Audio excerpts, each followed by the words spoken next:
Hi, this is Aaron and Linda with Traveling Flamingo, and today we've got even more cruise cancellations again, all the way out until 2021. And MSC, which is one of the first cruises to open up, has returned, and we'll give you some updates as to what that was like and if they had any issues. All of that coming right up.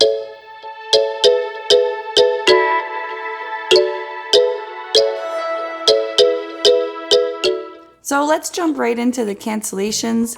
It's become regular to hear cancellations through 2020, but now we are hearing into early 2021, which is disappointing for passengers, crew, companies, travel industry in general.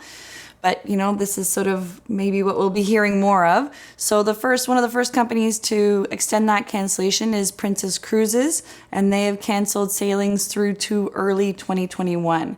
And this is going to primarily impact two cruises or two ships, and that will be 29 sailings. So it's the Island Princess 2021 World Cruises from North America, and that will also include the associated segments because the cruise won't be going, and the voyages that would have been sailing immediately prior to those. And the other cruise ship it affects is a Pacific Princess Circle South America sailing in Australia, including the associated positioning cruises with that. So, we're really seeing that America cruises being canceled there. So not all, but, through to early 2021, it is the America cruises that are being canceled. And they've also on Wednesday additionally canceled Australia cruises through to mid-December. And they did give some reasons for these cancellations. They were talked about limitations of ports and port access as well as borders. They talked about different government responses to COVID-19 as well as air travel restriction. So these are the main reasons, and being in North America, we're really seeing that with travel. But I sort of wonder why that's only affecting the Princess Cruise Line. So Yeah, I think, one, obviously with airlines, we still don't even have the Canadian border to the US open. And so it's hard to get anybody into North America to actually go on a trip. So I guess I can see some of that. And I think what we're going to see is they're just focusing on cruise lines that they want to focus on and sort of deferring other cruise banners for now. yeah, so thinking about that. So Cunard has also extended their pause out until 2021. So this is going to include quite a number of ships. They only have three. It includes all three of them. It's the Queen Elizabeth until March 25th, 2021. The Queen Mary II until August 18th, 2021. And the Queen Victoria until May 16th, 2021. So basically all of the ships that are under the Cunard brand are deferring out to 2021. This affects sailings in and around Australia, Japan, and Alaska. And when sailings do resume in 2021, they're going to have new programs and itineraries. It's going to be mostly European cruises leaving from Southampton, Mediterranean voyages with Barcelona. And if you are interested in any of those, bookings will become available September 29th, 2020. And those will probably be pretty popular in general because it's another sign of the cruises coming back, although it's a little bit later. But that's what Cunard's doing.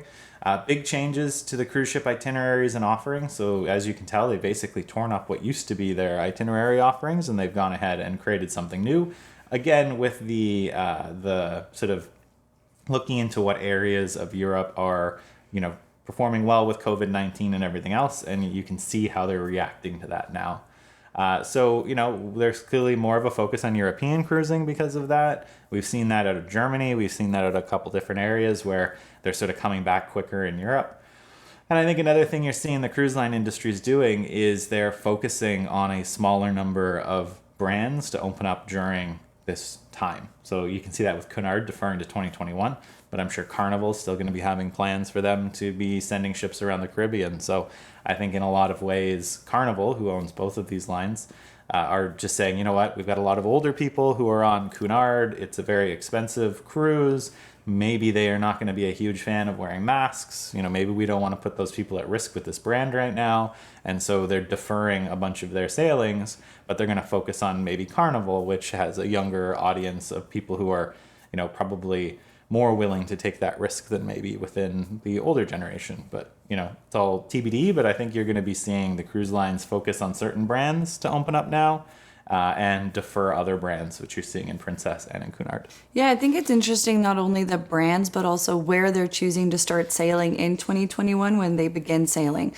I mean, we've already looked in and have used some of our future cruise credit to book for 2021, hopeful to be doing Caribbean cruising.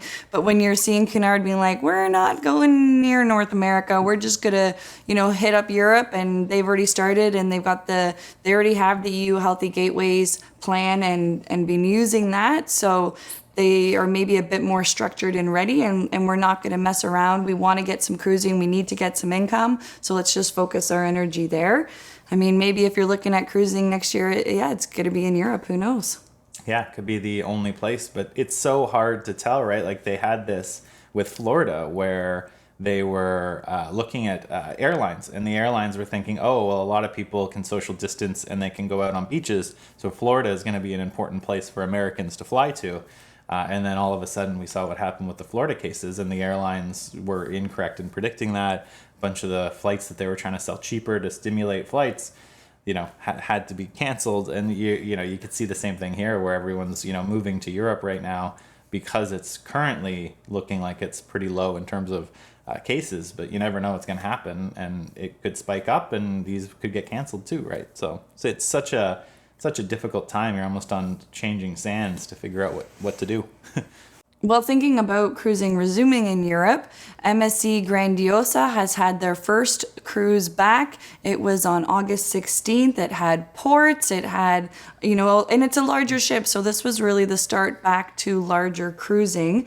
And they really did follow the EU Healthy Gateways guidelines, and we've already mentioned that. So if you are looking for information about that in more specific detail, do check out our videos. We've got 2 on that because it's a huge document. We broke it down, but it will give you a good idea, and it sounds like that's where the shift is going, and we'll how it went. So, and this again, I think, was another Mediterranean cruise. It was Mediterranean. So it did have, they had COVID testing, there was social distancing, lots of hand sanitizer, temperature checks, but, people had a good time, and it was COVID free, virus free. So, in that sense, I think it was pretty successful. Before you boarded, you had a COVID-19 primary antigen test, as well as you had a second molecular test. And on the MSC's Grandiosa's second voyage, which is already left on the 23rd, a passenger did test positive in both tests. And not only was the passenger denied boarding, everybody in their travel party who would have also been close contact was denied boarding, and everybody who was in the van with them on the way to the terminal was denied boarding. So, anybody who had that close contact, they're not messing around. You were denied boarding. But once you were on the ship, there was a lot more cleaning and more advanced cleaning methods. They did have max capacity rules to ensure social distancing and tried to encourage more smaller group activities. And then also they were very strict about their port protocol, and we talked about that before with the ports. And if you wanted to go on an excursion at a port, it had to be an MSC excursion. Well, on their cruise on the 16th, a family broke that rule, and they were denied boarding. So I wish I tried to find more information about that. If you do have more, please add it in the comments below, because I just found out they broke the rules and they were denied boarding. So I don't know if they did pay for an excursion, which is pretty expensive to just dip out of, or if they sort of tried to sneak out at the back of an excursion group and then went to come back, and they said no.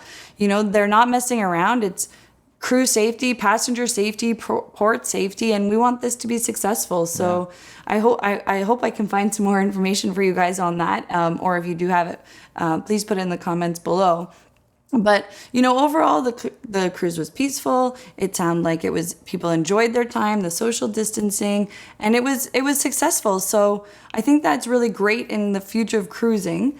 Another interesting point, though, when we look at this, is what it would be like for the crew life on board, because I've heard they're not allowed out at the ports. They're not supposed to be going to the gym. Can they socialize together, because you're supposed to be keeping the social distancing, and I think it would be really hard. I mean, yeah, you see it when you're in Cozumel, Mexico.